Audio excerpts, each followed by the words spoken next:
नमस्कार दोस्तों। आरबीआई यानी रिजर्व बैंक ऑफ इंडिया ने रेपो रेट कट करके 4% कर दिया है।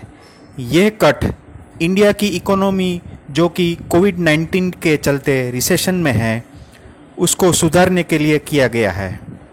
दोस्तों, मैं हूं श्वेतल सरवैया और मेरे साथ हैं मिस्टर मलय पडिया और आप देखना शुरू कर चुके हैं मैश नेटवर्क। तो दोस्तों, आज हम बात करेंगे आरबीआई की पहली बाई मंथली मॉनिटरी पॉलिसी 2020-2021 जो कि हर 2 महीने में होती है, लेकिन इस बार एक इमरजेंसी मीट बुलाई गई मई 2020 के एंड में। आरबीआई की एमपीसी यानी मॉनिटरी पॉलिसी कमेटी में 6 मेंबर्स होते हैं। पहला आरबीआई गवर्नर, 2 मेंबर्स आरबीआई की तरफ से और 3 मेंबर्स जो कि गवर्नमेंट ऑफ इंडिया नॉमिनेट करता है। गवर्नमेंट ऑफ इंडिया के द्वारा एमपीसी बनाई गई थी 2016 में। आरबीआई का मानना है कि एक मजबूत इकोनॉमी के लिए इन्फ्लेशन को 2 से 6% होना चाहिए। दोस्तों, आज हम जानेंगे रेपो रेट और रिवर्स रेपो रेट के बारे में। आरबीआई जिस रेट पर अन्य बैंक्स को लोन देती है उसे रेपो रेट कहते हैं। ये अभी घटकर 4% है, जो कि मई के महीने में 4.4% था। बैंक्स जो एक्स्ट्रा मनी आरबीआई को देती है उस पर आरबीआई बैंक्स को इंटरेस्ट पे करता है, उसे रिवर्स रेपो रेट कहते हैं। यह अभी घटकर 3.35% है, जो मई के महीने में 3.75% था। जनरली रेपो रेट और रिवर्स रेपो रेट में 0.75% का गैप होता है, उसे हम 75 बेसिस पॉइंट कहते हैं। रेपो रेट में कमी की वजह से बैंक्स को आरबीआई से सस्ता लोन मिलता है and in return banks customer को सस्ता लोन अवेलेबल करवाती हैं। इसके चलते ज़्यादा से ज़्यादा कस्टमर बैंक लोन लेंगे और इकोनॉमी को बूस्ट मिलेगा।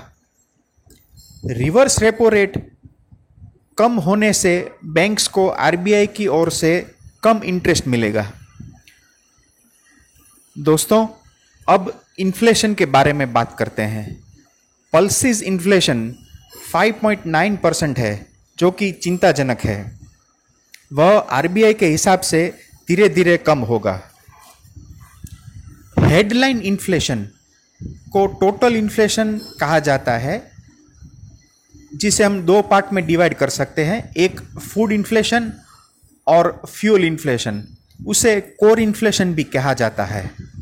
साल 2020-21 के पहले 2 क्वार्टर में इन्फ्लेशन हाई रहेगा और 3rd क्वार्टर में डिक्रीज होगा, ऐसा आरबीआई का मानना है। इसका रीज़न यह है कि रिसेशन की वजह से इकोनॉमिक में स्लो डाउन है, डिमांड भी घटा है, तो इन्फ्लेशन भी घट जाएगा। अभी कोविड-19 की वजह से इंडस्ट्रियल प्रोडक्शन बिल्कुल नहीं है, तो इस कारण इन्फ्लेशन नहीं घटेगा। तो दोनों सिचुएशन अलग हैं। दोस्तों, अब बात करते हैं फॉरेक्स रिजर्व के बारे में, जो कि हाल के दिनों में 500 बिलियन यूएस डॉलर के रिकॉर्ड स्तर पर है। ये अमाउंट इतनी है कि इंडिया 1 साल तक कुछ भी इंपोर्ट कर सकता है। साल 1991 में हमारे फॉरेक्स रिजर्व सबसे कम स्तर पर था और सिर्फ 10 दिनों के लिए इंपोर्ट के लिए पैसे थे हमारे पास। इसे बैलेंस ऑफ पेमेंट क्राइसिस भी कहते हैं। दोस्तों, कोविड-19 के चलते आरबीआई ने जिन कस्टमर्स ने बैंक से लोन लिए हैं उनके लिए मॉरेटोरियम डिक्लेयर किया है।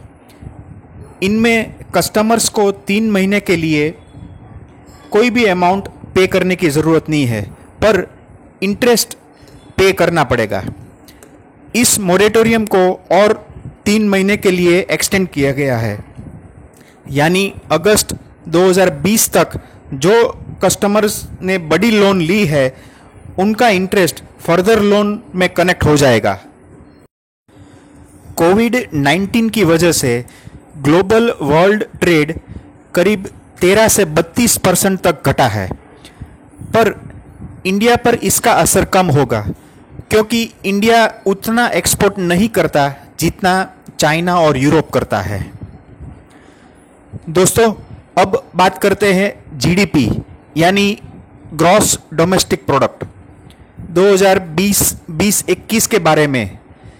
एक्सपेक्टेड जीडीपी है 5% नेगेटिव के करीब। कारण यही है कि नो प्रोडक्शन, नो एक्टिविटी और प्राइवेट कंजम्पशन क्राइसिस है। इसके चलते हमारी इकोनॉमी पर खराब इम्पैक्ट पड़ा है। ओवरऑल जीडीपी यानी कि C+I+G+NX।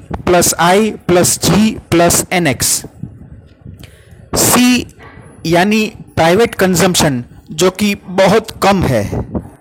I इंडस्ट्रियल प्रोडक्शन है जो कि -17 यानी कि 17% इंडिकेट करता है, जो इंडिकेट करता है जीडीपी में गिरावट। एग्रीकल्चर सेक्टर एक ऐसा है जो कि अच्छा परफॉर्म कर सकता है बिकॉज IMD यानी कि इंडियन मीटियोरोलॉजिकल डिपार्टमेंट ने इस साल अच्छा रेनफॉल प्रिडिक्ट किया है। यदि आगे चल के कोरोना इफेक्ट कम होता है तो जीडीपी Q3 और Q4 में कुछ ग्रो कर सकता है। तो दोस्तों, आज का ये वीडियो हम यहीं समाप्त करते हैं। आपको यह वीडियो कैसा लगा नीचे कमेंट बॉक्स में ज़रूर लिखिए और इस चैनल को लाइक, शेयर और सब्सक्राइब जरूर करें। Thanks for watching.